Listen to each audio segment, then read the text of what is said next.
Boa tarde, pessoal. Boa tarde. Eu ouvi que vocês eram bem animados. E para falar a verdade, eu vi muita animação lá fora. Então, bora trazer animação para aqui também. Me apresentando, meu nome é Tabata Amaral. Eu me considero uma ativista pela educação e confesso que é a primeira vez que eu falo em um evento como esse. E quando eu recebi o convite, eu comecei a pensar, mas por quê? Será que faz sentido falar sobre engajamento na educação, engajamento político, sobre mulheres na ciência, tecnologia? E só de passar por aqui eu falei, cara, faz muito sentido. Então, muito obrigada, especialmente a Flipside, pelo convite. Obrigada a vocês por terem vindo para essa conversa. Eu vou tentar fazer a fala um pouco mais curta para a gente poder bater um papo mesmo. E acho que vale dizer, obrigada às mulheres que estão aqui, que são guerreiras por nascença e natureza, mas obrigada aos homens também. Eu já dei essa palestra muitas vezes e geralmente tem muito mais mulheres do que homens na plateia. Então, como vocês são parte da solução, a gente faz a conversa juntos, combinado? Então, bora começar. Pessoal, me apresentando, eu me considero uma ativista pela educação, sou formada em ciência política e nos últimos anos trabalhei com 2 movimentos sociais, o Mapa Educação e o Movimento Acredito. E recentemente fui eleita deputada federal por São Paulo, foi a minha primeira eleição. Posso falar dessa doideira em um outro momento e como isso aconteceu. Mas indo direto à nossa conversa, eu queria começar com uma pergunta. Vocês já pararam para pensar por que há poucas mulheres nas exatas? Ciência, tecnologia, pesquisa, matemática, por quê? E pensem, mesmo que as respostas falam, me parece um pouco preconceituosa. Talvez não seja isso. Estão pensando? Sim? Mulheres, pensem nas razões que já fizeram vocês parar e pensar. Cara, eu acho que isso não é para mim. Será que vale a pena essa luta toda? Será que essas piadinhas têm um fundo de verdade? Será que eu realmente dou conta? Quem já pensou isso alguma vez? Acho que a grande maioria das mulheres na plateia, e eu me incluo aqui. E aí eu queria começar a falar um pouco sobre as razões. E aí tem uma coisa que eu sempre digo, que eu quero começar falando sobre isso, é que no nosso país, o tamanho dos sonhos que as pessoas têm e até onde elas estão chegando ainda não é determinado só por inteligência e esforço. E eu espero convencer vocês disso aqui hoje. Cor da pele importa, gênero também, o lugar onde você nasce, a escola onde você estudou, se foi pública ou particular, do centro ou da periferia. Então, quando tudo isso importa, não dá para falar ainda sobre igualdade de oportunidades. E isso tem tudo a ver com o tema de hoje. E a primeira coisa para a gente falar por que há poucas mulheres nas exatas é que há uma baixa representatividade. E vou falar para vocês logo mais como isso aconteceu, mas crescendo e sonhando em ser cientista, eu me perguntava muitas vezes, será que isso realmente é para mim? Porque nos livros só tinham homens cientistas. Quando eu participava das competições de ciências, das competições que vocês estão participando agora, geralmente eu era a única menina da sala. E quando você não se vê naquele lugar, é difícil se imaginar ali. Um segundo ponto é a questão das oportunidades, que de fato são diferentes para homens e mulheres, nesse caso. Um exemplo que eu vou aprofundar são as bolsas de estudo, são as vagas de estágio. Por uma série de razões, vieses inconscientes, falta de exemplo e muitas coisas que a gente vai conversar aqui hoje, as mulheres proporcionalmente recebem menos bolsas de estudo do que os meninos, com a mesma nota, com o mesmo esforço, com a mesma entrevista. Recebem menos oportunidade de estágio, menos promoções e por aí vai. Ou seja, lá no comecinho, independente de onde vieram, do grau de esforço e inteligência, as oportunidades já vêm em menor número. E a gente está falando de um grupo de pessoas que dificilmente se viu naquele lugar crescendo. Então, isso importa. E aí o terceiro são as barreiras de permanência ao longo do caminho. Eu trabalhei em uma multinacional em que a gente teve que, por muito tempo, entender por que as mulheres tinham tanto medo de dizer que estavam grávidas. E, por outro lado, por que mulheres entre 20 e 30 anos não eram promovidas com a mesma frequência? Porque seus gestores tinham medo que elas engravidassem no processo. Ou seja, que elas fossem menos produtivas. Tudo isso não é para assustar vocês, é para a gente começar essa conversa e para falar que na hora que a gente fala de representatividade das mulheres na ciência, na tecnologia, nas exatas, não tem só um fator.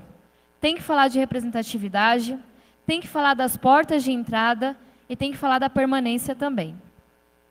Então, começando, eu queria trazer um dado que vem lá da época do ensino superior, dos estudos, que mostra qual que é o desempenho das mulheres nas ciências humanas e nas ciências exatas.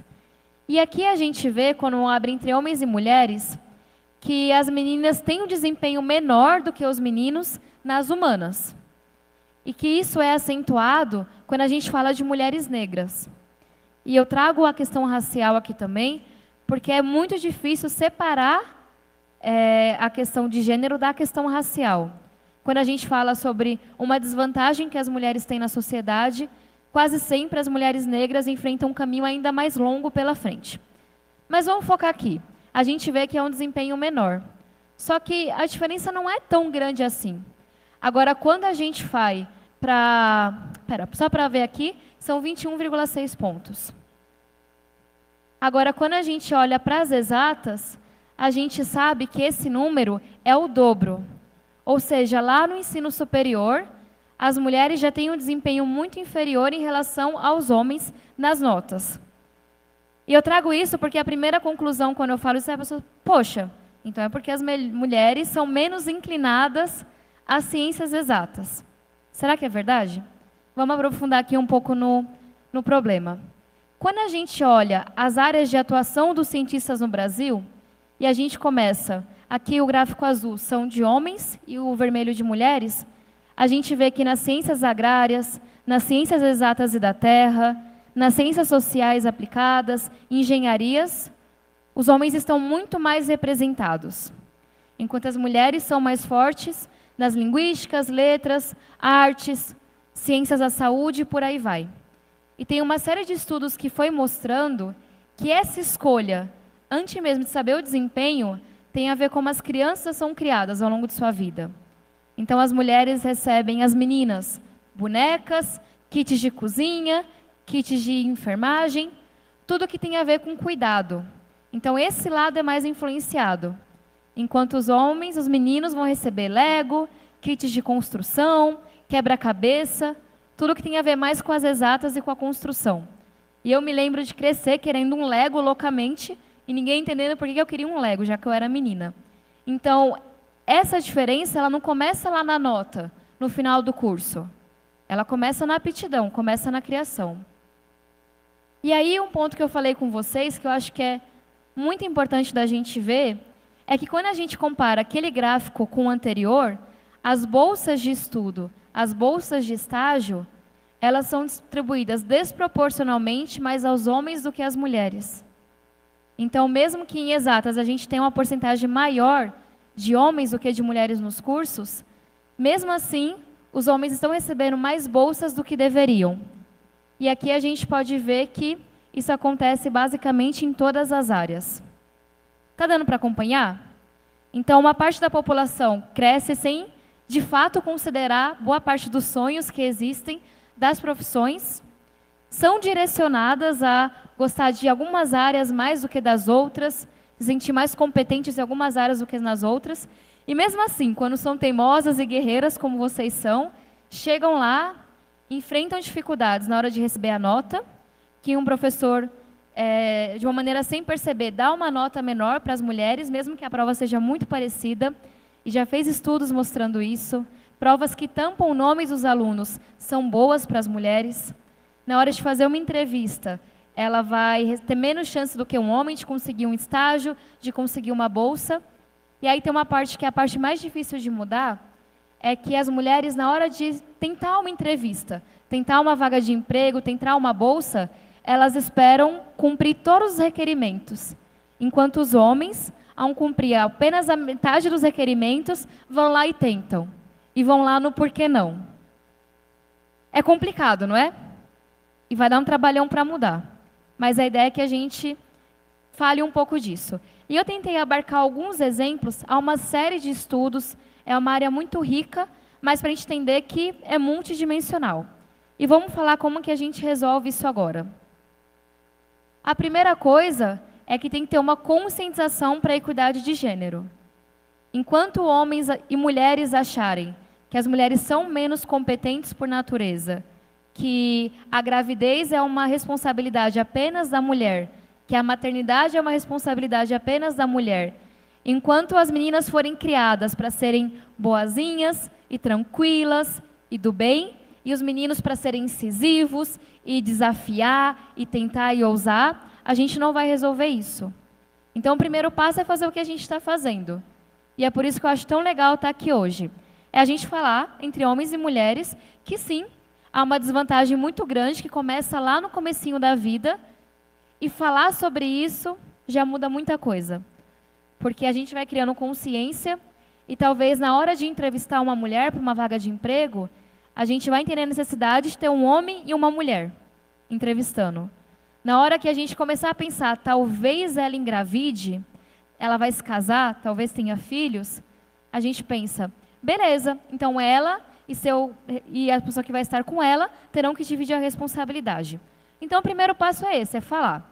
E para ser bem sincera, falar sobre isso, nos dias de hoje do Brasil não vem sendo tão fácil. Por todo o preconceito, toda a ignorância, toda a negligência, todo o discurso de ódio. Então, parabéns por abrir esse espaço e bora falar cada vez mais. O segundo passo é incentivar meninas nas carreiras das ciências. E tem projetos maravilhosos, que ainda são muito pequenos, mas de mostrar. Grandes cientistas mulheres, como Marie Curie, que eu fiquei super feliz de ver uma frase dela quando eu cheguei aqui no evento. Mostrar que sim, isso é uma carreira de menina. Pegar as mulheres como vocês, que estão fazendo a diferença, em escolas para falar, porque, como eu vou falar um pouco mais tarde, só saber que algo é possível faz toda uma diferença. E aí, um terceiro ponto é, de fato, fomentar oportunidades mais inclusivas. A gente tem os dados abertos. A gente pode ir nas faculdades públicas e ver quem está recebendo bolsa. E fazer uma pergunta de por que você está dando bolsa mais para homens do que para mulheres? Será que seu processo ele não está cego em um momento? Será que dentro da empresa não faz sentido homens e mulheres serem entrevistados sempre por pelo menos um homem, pelo menos uma mulher? Será que não faz sentido ter uma conscientização sobre o que significa a maternidade? E sobre ajudar a mulher a voltar ao meio de trabalho depois disso? Ou seja, tem uma série de coisas que a gente pode quebrar no meio do caminho, que com consciência as empresas, startups, iniciativas de vocês já podem fazer toda a diferença. E como eu vi em um evento há 2 dias, todo mundo ganha com isso. É literalmente você abrir espaço para que metade do talento do mundo, do Brasil, queira trabalhar com você. Tem um ambiente onde ela possa ser tudo o que ela é, se desenvolver e mostrar toda a sua capacidade. E aí, o quarto ponto é o maior investimento em educação básica. Só para falar um exemplo aqui, que é um dado que eu sempre repito, porque fala muito do Brasil, hoje, 2018, 7 de cada 10 adultos não conseguem compreender um texto simples no Brasil. Ou seja, 7 de cada 10 adultos não entendem o comunicado que vem da escola, não entendem a receita que vem do médico, o pedido de exame, não conseguem entender o edital de uma seleção. E eu aposto que vocês, quem está empreendendo, já teve que encarar isso. Pessoas que não conseguem entender um texto. Então, em um Brasil que exclui tanta gente, em termos de educação básica, alfabetização, mudar isso daqui vai ser bem difícil. E aí, um país onde quem está saindo do ensino médio, em sua grande maioria, 97%, não aprendeu a fazer frações direito, e 80% não foi alfabetizado plenamente, fica muito difícil fazer a conscientização, falar de oportunidades iguais, falar de permanência. Então, é claro, a gente tem que mudar essas 3 portas que eu mencionei no começo, representatividade, porta de entrada, permanência, mas tem que falar de educação básica também. Estão acompanhando? Estão vivos? Então, bora lá. E aí, pessoal, antes de passar para os finalmente, trocar uma ideia com vocês, eu queria falar sobre algo bem rapidamente. Como que eu comecei a me ver nesse ativismo e como que eu fui percebendo como que o caminho para as meninas era um pouco mais longo e depois para as mulheres também. Alguém aqui da Zona Sul de São Paulo, cidade Ademar? Alguns guerreiros e guerreiras representando como sempre. Eu venho da Vila Missionária, fica perto da Represa Billings, não sei quem conhece. Se não conhecem, tem a melhor quermesse da região, estão todos convidados, junho, julho, final de semana. Mas brincadeiras à parte, é um bairro da periferia, onde falta tudo, como todo bairro de periferia de São Paulo. Meu pai era cobrador de ônibus, minha mãe diarista, vendedora, bordadeira, e tudo que as mulheres da periferia são, ou seja, muito guerreiras. Eu estudava em uma escola estadual, não tinha muita motivação naquela escola, porque quem vem de periferia ou de escola pública sabe que ser o nerd da sala não é muito bom. É melhor você não ficar... O pessoal aqui da primeira fila entendeu. É melhor você não ficar se destacando tanto. Eu bordava para ajudar em casa, eu odiava bordar. Então já não me encaixava nos padrões ali certinhos, mas era o que tinha para a gente conseguir dinheiro. Até que uma professora chegou para mim um certo dia e falou: tem uma tal de OBMEP. Já ouviram falar da tal de OBMEP? Eu sei que é super importante para a gente. Tem uma tal de OBMEP, Olimpíada de Matemática, lá em 2005, a primeira edição, que vai acontecer. E eu acho que você deveria ficar até o final, porque é importante. E essa professora, por iniciativa própria, na escola estadual, começou a me preparar nos finais de semana. Eu fiz a tal da OBMEP e fui bem, fui medalhista de prata. No ano seguinte, medalhista de ouro e ganhei uma bolsa em uma escola particular muito boa, que é o Etapa, fica no centro de São Paulo. E aí eu estou falando disso porque foi a primeira vez na minha vida que eu me deparei com a desigualdade que a gente vive. Algumas das quais eu comecei a pincelar aqui. Quando eu fui para aquela escola, não só o mundo era mais bonito, era mais iluminado, mais asfaltado, com mais educação, mais saúde, mas meus colegas tinham um papo que era tão diferente do papo da periferia, que eu fiquei tipo, como assim? Eu cheguei lá e todo mundo queria ser médico, engenheiro, advogado. E tipo, o que você quer fazer, Tabata? E eu não tinha ideia. E não era porque eu não me achava boa o suficiente. Eu não sabia que eu poderia fazer faculdade. Então, até então, eu não tinha me perguntado o que a Tabata faria na faculdade. Porque a faculdade não estava no meu destino. Dá para entender? E eu sei que quem aqui veio de escola pública está entendendo 100%. Pois bem, cheguei naquele lugar, tinha que ter uma profissão para mim, né? Porque o pessoal lá, todo mundo tinha um sonho. E aí eu brinco que já que era para ter um sonho, tinha que causar. Porque a gente não sai da Vila Missionária para não causar. Eu falei, você é astrofísica. Por quê? Eu tinha entrado no Etapa com essa bolsa pela Olimpíada de Matemática. Logo, eu conheci a Olimpíada de Astronomia, a OBA. Alguém que já fez a OBA? Vocês são bem nerds mesmo, viu? Tem uma boa parte aqui. E eu me encantei com a OBA. Era tipo matemática com física, estudar o universo e por aí vai. E eu falei, astronomia, vou ser astrofísica. Não tinha ideia do que era o cientista, não conhecia nenhuma, coloquei na cabeça. Comecei a fazer cada vez mais aulas de Olimpíada, porque eu queria ser astrofísica, e sempre sentia que era um pouco estranho como meus colegas me tratavam. Até que eu cheguei em uma aula mais avançada e eu era a única menina. Eu sempre perguntando, né, por que não tem menina nas aulas de ciência? Por que não tem menina nas Olimpíadas? Será que elas não se interessam? Será que elas não sabem quão legal que é? Até que uma certa aula, eu devia estar no final do ensino fundamental, no começo do ensino médio, um rapaz levanta e fala, olha, no meio da sala, eu tenho certeza que a Tabata é um menino disfarçado de menina. Né? Óbvio. Como assim? Ela tombou em ciência, tinha ganhado o prêmio de melhor ciência da escola, é um menino. E tipo, isso aí pode parecer ridículo. Mas quando você tem 15 anos, você não quer ninguém duvidando de quem você é. Eu comecei a chorar, queria abrir um buraco no chão da sala, e fui percebendo, com o apoio do meu professor e de colegas meninos, que eu estava tentando me provar o tempo inteiro.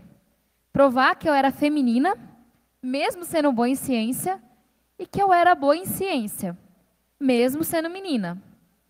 E, cara, a gente tem que provar tanta coisa nessa vida, que eu não precisava de mais naquele momento, só queria estudar. E esse foi um peso muito grande.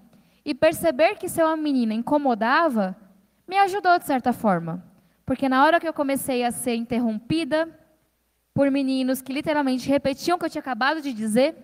Isso acontece todos os dias.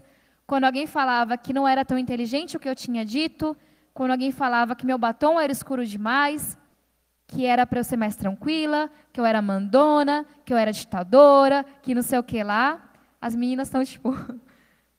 Eu fui percebendo que, cara, não era minha culpa. Eu nasci mulher. Então, sabe, livre with it, tipo, essa é a vida, conviva com o fato de eu ser mulher. E é claro que a gente se incomoda com a piadinha. E é claro que a gente se incomoda quando o menino faz a mesma coisa que você e ganha uma nota maior. É claro que a gente se incomoda quando alguém vai e te parafraseia pior do que você disse e todo mundo escuta e reconhece. Só que quando você sabe que o fator gênero está levando a isso, a culpa sai de você. E esse é um alívio muito grande. Pois bem, continuei teimando, fazendo Olimpíadas, fui para 5 competições mundiais na equipe brasileira, de astrofísica, astronomia, astronáutica, química, sempre a única menina. Geralmente era eu e 5, 4 cearenses, meninos, porque o Ceará é muito bom em ciência. E aí fui vendo que mesmo lá fora, o Brasil fazia muito feio. A gente tinha menos meninas na equipe do que o Irã, por exemplo. E, de novo, quem perdia com isso era o Brasil, que nunca ganhava medalha de ouro, no máximo na Olimpíada Latino-Americana, e que literalmente estava dizendo não para metade de seu talento. Com essas oportunidades, comecei a sonhar em fazer faculdade nos Estados Unidos. Não tinha nem pé nem cabeça, porque eu não falava inglês, mas na onda do porquê não. Apliquei para as faculdades americanas, consegui uma bolsa de 1 ano de cursinho, bolsa para pagar a prova e mandei bala.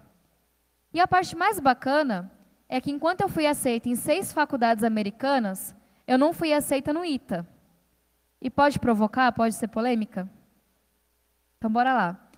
O nosso vestibular, na minha opinião, tem muito a evoluir. Ele olha onde o aluno chegou. Qual é um tipo de inteligência que ele carrega. Isso é tudo. Já o vestibular americano, um pouco na frente, olha de onde você saiu e onde você chegou. E está interessado se você já fez pesquisa, se você já empreendeu, se você tem um projeto social, se você dança, se você teve que trabalhar para estudar, se a sua escola básica era boa, porque tudo isso importa onde você chegou. E ao ver não só quem chegou mais longe, mas quem correu mais, selecionam pessoas muito diferentes. E se o vestibular americano fosse igual ao nosso, eu com certeza não teria sido aceita em Princeton, Yale, Caltech, Harvard, nenhum desses lugares. Então pensem vocês, se o nosso vestibular muda, muda pra caramba quem entra nas faculdades públicas. Então, momento polêmica, passou? Então, continuando, fui aceita em 6 faculdades, escolhi fazer a faculdade de Harvard, só que 4 dias depois que eu ganhei a bolsa, aconteceu uma coisa que me tirou o chão. Eu perdi meu pai para as drogas e para o álcool. E eu compartilho isso porque tem tudo a ver com essa conversa sobre desigualdade. No momento que meu pai faleceu, além de uma dor inimaginável, eu senti muita culpa. Eu achei que era minha culpa, que eu não tinha conseguido ajudar meu pai. E eu sei que vários grupos aqui carregam uma culpa pelo lugar onde nasceram e por quem são. E eu também senti não só que eu era culpada, mas que aquilo tinha acontecido para me colocar no meu lugar. Para me lembrar que eu vinha da Vila Missionária. E quem vem de periferia não faz Harvard. Nem USP, para ser sincera. Naquele momento, eu disse não para 6 faculdades americanas e eu saí da USP, onde eu fazia física. E eu conto isso, pessoal, porque eu não acredito muito em histórias de superação. Respeito quem conta, mas eu acho que ninguém se faz sozinho. E quem conseguiu chegar longe é porque teve muita oportunidade, porque se viu naquele lugar, porque sonhou, porque teve muita ajuda. E se eu conseguir dizer não, mesmo com bolsas na minha mão, imaginem quantas oportunidades a gente não perde ao longo da vida, simplesmente por não se ver naquele lugar. E eu queria que vocês pensassem depois dessa conversa. Quantas oportunidades, curso, estágio, conversa, start, o que seja, vocês já não ficaram? Será que é para mim? Será que vale a pena tentar? Será que é isso mesmo? E a gente vive num mundo tão colorido no Instagram, e eu gosto do Instagram, podem me seguir, mas a gente esquece que o mundo é um pouco mais complexo do que isso. Que a gente desiste, que a gente desanima, que a gente cansa, que dá um trabalhão gigantesco. Então, para vocês que têm os maiores sonhos desse mundo, porque eu acho que isso é um ato político para muitas pessoas, que quebrem diversas barreiras, são as piadinhas, são as bolsas desiguais, são as pessoas perguntando se você pensa em engravidar ou não, se você vai se casar ou não. E para os homens também, as pessoas falam, nossa, mas será que você dá conta? Será que você é durão o suficiente? Mas que vocês também percebam que as maiores barreiras estão aqui dentro. Porque a gente cresce ouvindo que algumas coisas não são para a gente. Que alguns lugares são para determinadas pessoas. E no mundo hacker, no mundo do empreendimento, não tem espaço para esse tipo de dúvida. Porque a inovação é, por definição, algo que está um medo gigantesco, que dá um frio na barriga, e você tem que fazer algo que ninguém nunca fez. Então, ousem, essa é a minha principal mensagem. Só para finalizar aqui a conversa, fui para Harvard depois de alguns meses, não porque eu achasse que eu ia dar conta, mas porque meus professores me mostraram que se eu não fosse, uma galera continuaria acreditando que a gente não pode, e esse peso eu não ia carregar não, podia ir super mal. Mas não deixar ninguém desistir por minha causa. E pensem nisso, nas pessoas, na família, nos amigos, na comunidade que olha para vocês e fala, cara, eu também consigo. Fulano foi lá e fez. Eu odiei o primeiro ano, sou bem sincera com os meus sentimentos. Levei 1 ano para aprender inglês. Tive que trabalhar com babá a faculdade inteira. No primeiro ano, fui percebendo que eu não estava nada feliz em astrofísica, que a história de pesquisa, de laboratório já não era para mim. Eu perdi meu pai para as drogas, perdi vários amigos para a violência, para o crime, e eu queria voltar para fazer alguma coisa sobre isso. Na metade do segundo ano, começo da ciência política, então eu tenho uma formação um pouco estranha, mas que dá certo no final do dia. Fui me engajando cada vez mais com educação, trabalhei com professora, secretaria de educação, pesquisa, e cada vez me frustrando mais com a política. Porque eu fui percebendo que não faltavam bons exemplos, não faltava saber o que fazer, não faltava diagnóstico. Faltava mudar a política e os políticos para a educação dar certo no Brasil. Foi por isso que eu comecei a trabalhar com um movimento de engajamento político chamado Acredito, que é um movimento suprapartidário de renovação política. E na metade desse ano, comecei a me questionar por que não me candidatar. Mais com uma maneira de desafiar e provocar os outros que qualquer outra coisa. Na campanha, na rua, ouvia muito, você pode se candidatar? É legal? Tem certeza? Mas você se inscreveu mesmo? Porque eu tenho 24 anos, pareço ter menos às vezes, sou mulher, venho da periferia, não encaixava muito bem. Mas aí uma dica para vocês. Eu sempre para aquele balde eu falava, olha, não é muito comum ver meninas de onde eu venho se candidatando. Mas, cara, não está escrito que eu não posso. Então, né? E a pessoa ficava meio, sabe, tipo, é. Então, quando vier alguma coisa, eu sei, olha, talvez seja muito comum ter mulher, ter negro, ter periférico, ter o que seja nessa vaga. Mas não está escrito que a gente não pode. Então, bora lá tentar, né? Por que não? Fui eleita a segunda mulher mais votada do Brasil. Então, eu era tentando digerir o que está acontecendo. Tem um desafio gigantesco nos próximos 4 anos, mas não tem nenhum outro lugar onde eu gostaria de estar nesse momento. Então, valeu pelo convite mais uma vez. Aqui estão os meus contatos, os movimentos para quem quiser depois pesquisar. E acho que a ideia é a gente conversar mesmo. Eu deixei um bom tempo para a conversa, porque eu acho que é um assunto super especial. E acho que ter esse momento aqui, para falar sobre desigualdade, para falar sobre o engajamento das mulheres nas ciências, com homens na sala, é rico demais para a gente desperdiçar. Tá bom? Então, obrigada. E acho que agora a gente tem perguntas e alguém vai me ajudar? Então, tá bom. Galera, pedir uma salva de palmas para a Tabata, para começar.